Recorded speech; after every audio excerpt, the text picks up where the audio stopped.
What is going on, my broskiis? My name is Toadskii, back again, here to bring you guys yet another One Piece Treasure Cruise video, and today we're having a look at the 15-star difficulty of the KUJA Pirates Pirate Alliance Kizuna Clash, and a lot of people have been asking about this one.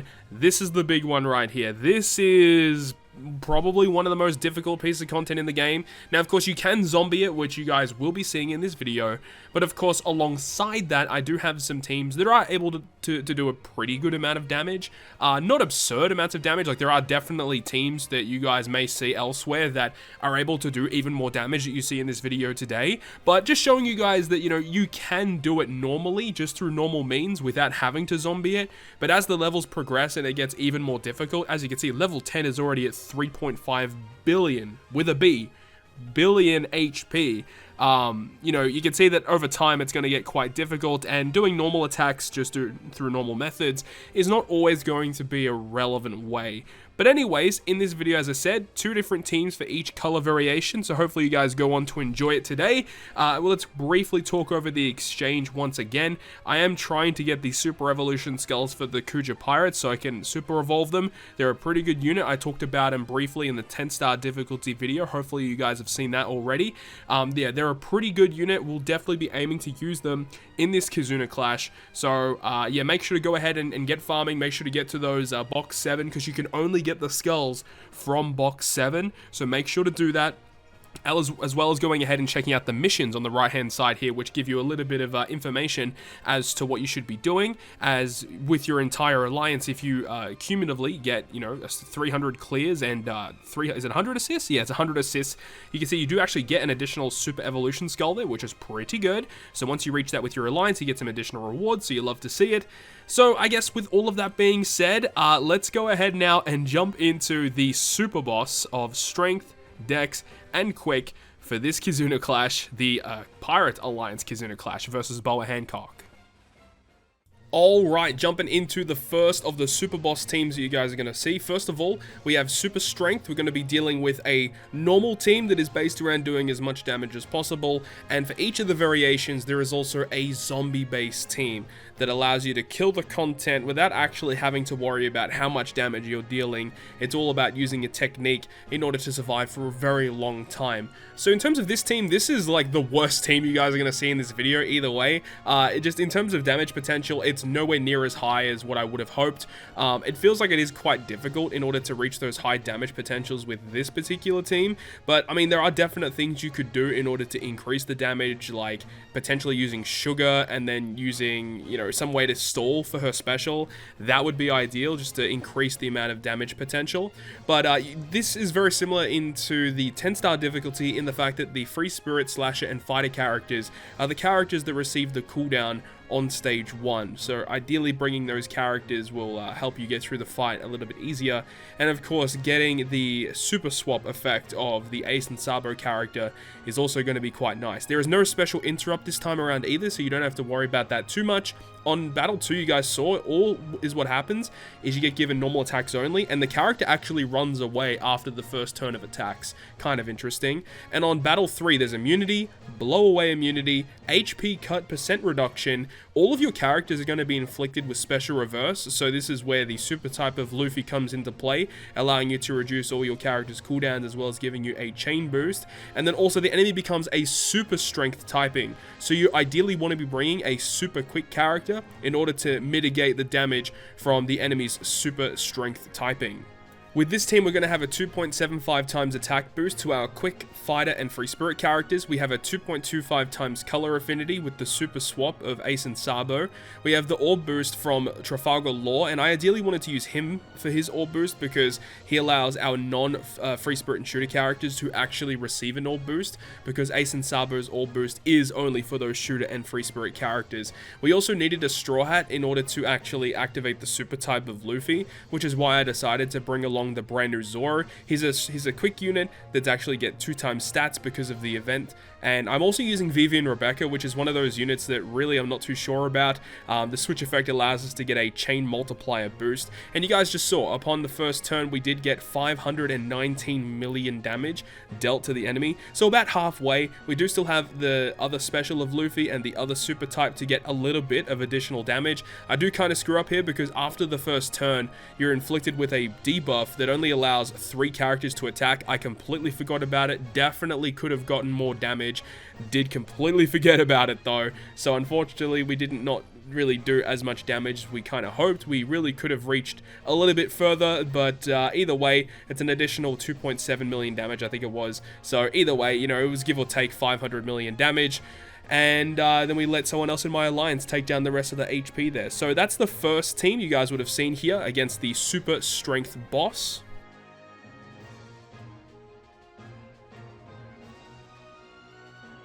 And now we have a look at the zombie team, which is able to take down this boss fight. This particular team that you guys are seeing is able to take down the super boss strength and the super boss quick variation with the same team, with no changes done to it whatsoever. So if you do have this team composition, it definitely allows you to take down both fights, which is nice.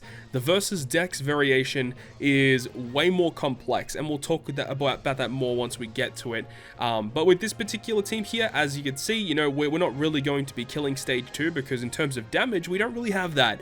So we're stalling 1 turn, we're letting Boa Hancock go. She does go after turn 1, which is nice. And then on the last stage is where we come into our element with our zombie team. Now Brook is quite necessary for this, because what will happen is Boa is going to go ahead and I think it's after turn 2 or turn 3, she binds your entire team for 99 turns. And because your entire team is binded, you don't get the zombie effects from Momo's captain effect, and you just end up dying. So Brook is still able to activate, even though he is binded. If he is despaired, he will not be able to activate his revive mechanic. But upon the revive, Boa does not bind the rest of your crew from that point onwards. So you can just take your time, stall as much as you need to, and what you're aiming to do here is to stall until the immunity buffs on Boa Hancock are gone. And one of those immunity buffs that she actually has is an immunity to characters that blow away. So such as the rare recruit Shiryu, the rare recruit Kuma, and the Fortnite Doc Q. All have a special ability that have a very, very slight chance of blowing away the character for free, just giving you the free win. So we stall out the 99 turns, we then activate our specials. If they fail, we reset the game, stall an additional turn, activate the specials. If it didn't work, we reset, stall 1 turn, and we keep doing that cycle until the character is dead. So that's the zombie team versus the strength variation. Let's go ahead and move on to the versus quick boss.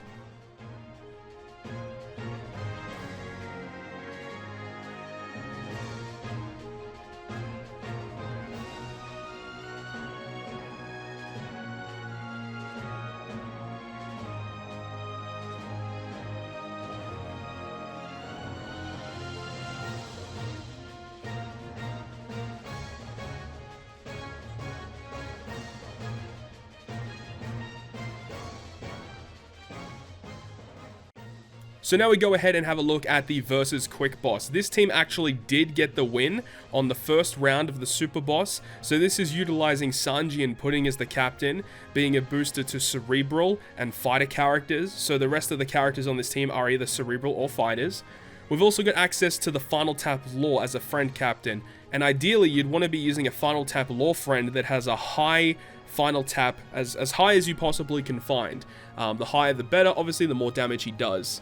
We're also using Sugar for higher damage potential, of course. If you have access to Sugar and you can fit her on the team and you can get her special to activate, and so long as you don't have a chain locking effect on your team, it's going to be a huge damage increase, so you want to be using her if at all possible. The lucky thing is on the first couple of turns of the final boss fight is Boa does not have a defense down immunity, so we're going ahead and using Onami to get a guaranteed 2x conditional against her, so that's great, just doubles our damage. We're also using Clash Crocodile, which is a chain boundary effect. If our captain is a cerebral character, we get a 1.5 times chain boundary.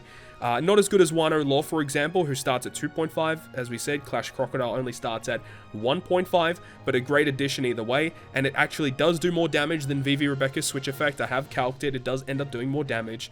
And of course, we need an orb booster, so Luffy Law is going to be a great addition, 2.5 Rainbow Orb boost, and in their dual form, they are considered a fighter. So everyone in this team is either fighter or cerebral, and they're all dex except for the Sugar, and also for the Nami. Unfortunately, there isn't a dex conditional booster that is good enough to be as good as Nami here, but in terms of damage, this is pretty incredible. And of course, if you get Kizuna assists, it'll just further increase your damage. And as I said, this actually is enough damage to straight up kill this super boss, which is quite incredible actually. So I'll leave you guys with the rest of this clip, and we'll pick things up once we get to the zombie team.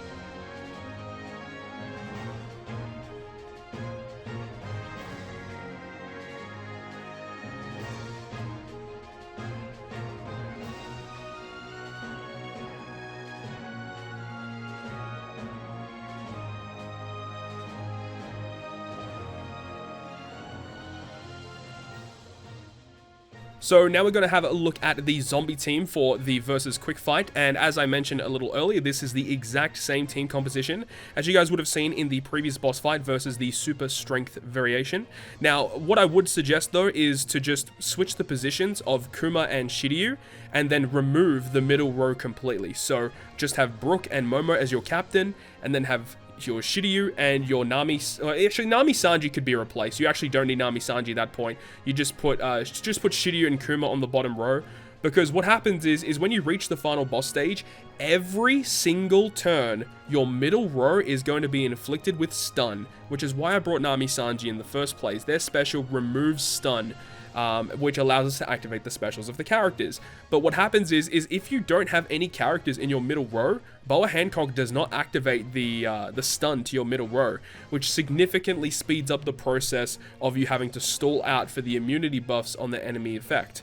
Once again, after a couple turns, Boa will bind the entire crew, which is why we have Brook once again, which enables us to revive once that actually happens, and she doesn't apply that bind anymore after that, so it makes this fight a lot easier, of course. So as I said, what you'd ideally want to do is just switch the positions of Nami Sanji and Shiryu, and then remove Nami Sanji and remove Doc Q off of the team so that there's no characters in the middle row.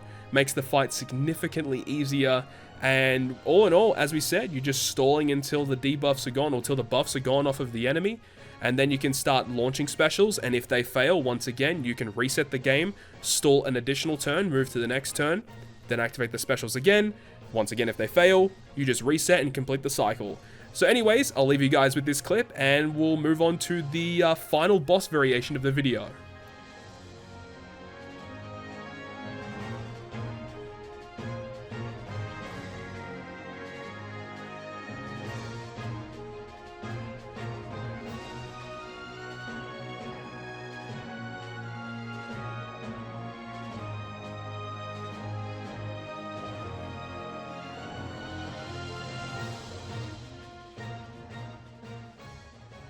So now we get the chance to look at the final boss, which is versus Dex. Now, for this team composition, I would highly advise, when you choose your friend Captain Kid, if you are running the exact same team or a similar team, make sure that the kid that you select is level 1 for their final tap.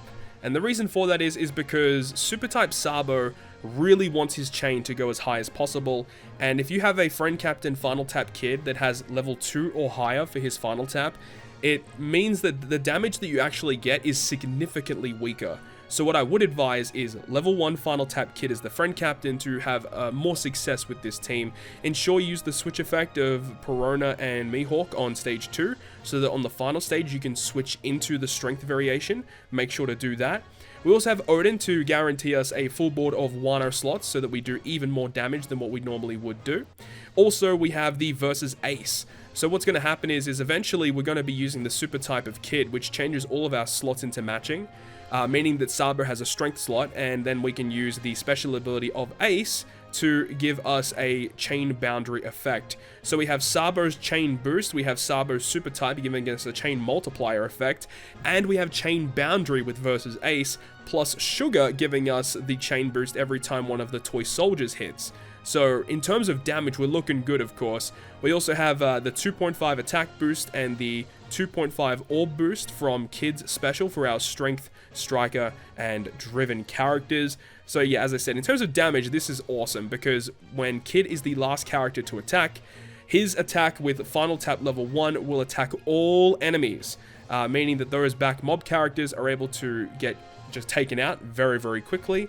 And this is the highest damage potential team that will be shown in this video, and it's awesome. It does so much damage, and it's so satisfying to see the numbers when they do land, and you don't even have to attack normally because you just allow the Sugar to do the hits for you. So I'll leave you guys with this awesome clip with Super Type Sabo and Final Tap Kid, and the final clip of this video is going to be the zombie team versus the Super Dex boss.